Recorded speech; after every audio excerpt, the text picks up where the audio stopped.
Olá pessoal, tudo bem com vocês?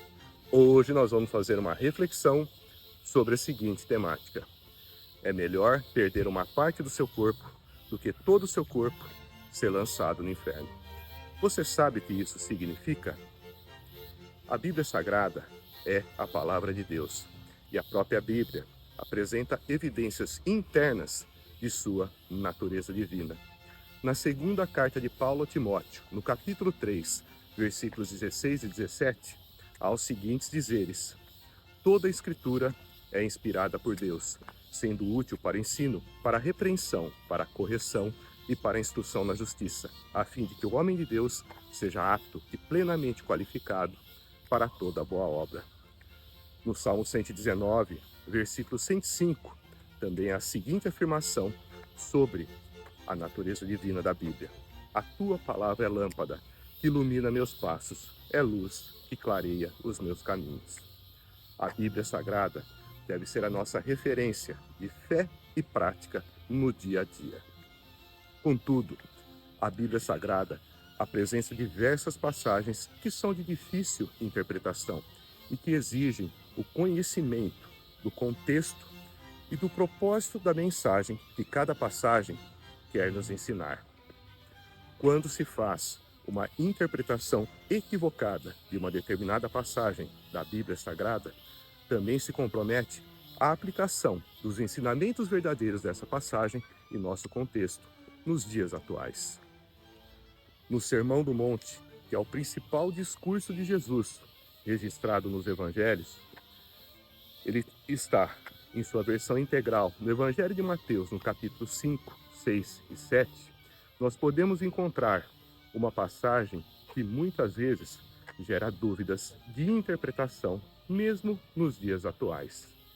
Essa passagem se encontra no capítulo 5, versículos 29 e 30 do Evangelho de Mateus. Jesus, enquanto fazia o seu sermão, disse o seguinte aos seus discípulos: se o seu olho o fizer pecar, arranca-o e lança fora. É melhor perder uma parte do seu corpo do que ser todo ele lançado no inferno. Se a tua mão direita o fizer pecar, corta-a e lança-a fora. É melhor perder uma parte do seu corpo do que ser todo ele lançado no inferno.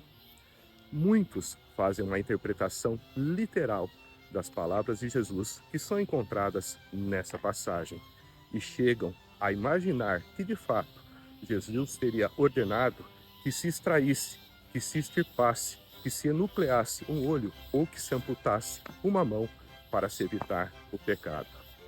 Na verdade, o que Jesus quis dizer é que devemos fazer todo o esforço possível para evitarmos o pecado, a ponto de que, se for necessário, devemos fazer o equivalente a se extirpar um olho ou até se amputar a mão, para que não venhamos a pecar.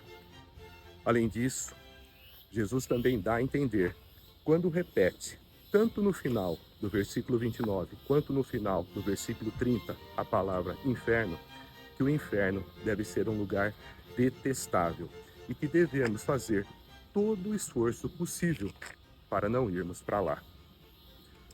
Na prática, nós devemos procurar tirar do nosso alcance tudo aquilo que nos faz pecar, tirar do nosso campo de visão aquilo que pode nos levar ao pecado, tirar do alcance de nossas mãos aquilo que pode nos fazer vir a pecar. Se você está diante de uma mulher atraente e seus olhos começam a cobiçá-la, você deve tirá-la do seu campo de visão, mudando de posição, mudando o olhar, desviando a sua atenção, saindo desse lugar. Pois a cobiça dá a luz ao pecado, e o pecado, depois de consumado, gera a morte, conforme está na Epístola de Tiago, no capítulo 1, versículo 15. Se você está diante do dinheiro alheio e suas mãos começam a cobiçá-lo, tira do alcance das suas mãos. Faz com que você se afaste, saia do lugar, mude de função ou até mesmo mude de emprego e peça demissão, para que não venha através da cobiça, a pecar, porque o pecado, depois de consumado, gera a morte, gera condenação e gera a morte no lago de fogo e enxofre, no tão indesejado inferno. Contudo, se pecar, a Bíblia nos diz, na primeira carta de João, no capítulo 1, versículo 9, se confessarmos os nossos pecados, Ele é fiel e justo para nos perdoar os pecados e nos purificar de toda injustiça. Jesus, Deus, é quem perdoa os nossos pecados.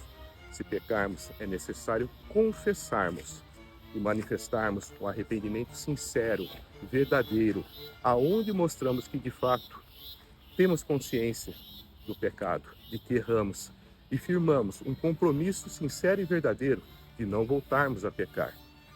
E expressamos o nosso sentimento de arrependimento quando mentalmente olhamos para trás e mentalmente também imaginamos que, se pudéssemos, teríamos feito tudo diferente daquilo que fizemos que nos levou a pecar. Quando nos arrependemos com sinceridade, depois de termos nos confessado, somos então perdoados. Ficamos justificados, limpos e imaculados, como se nunca tivéssemos pecado. E assim, também nos desviamos da rota maldita que poderia nos levar para o inferno. E você? Não tem nenhum pecado para confessar? A Bíblia nos diz, na carta de Paulo aos Romanos, no capítulo 3, versículo 23, que somos todos pecadores. Portanto, ore, busque a Deus e peça a Deus pelo perdão dos seus pecados. Se confesse, se arrependa, porque assim Deus vai te perdoar. É Ele quem concede o perdão. Quando você humildemente se dirige, reconhece que errou, se confessa e então se arrepende e recebe o divino perdão. Glória a Deus. Que a paz de Cristo e que o amor de Deus resplandeçam e habitem em vossos corações. Curtam e compartilhem nossos vídeos, para que as sementes do Evangelho sejam levadas a todos os povos. Obrigado por estar aqui conosco. Fiquem em paz, que tudo seja para a glória de Deus. Amém.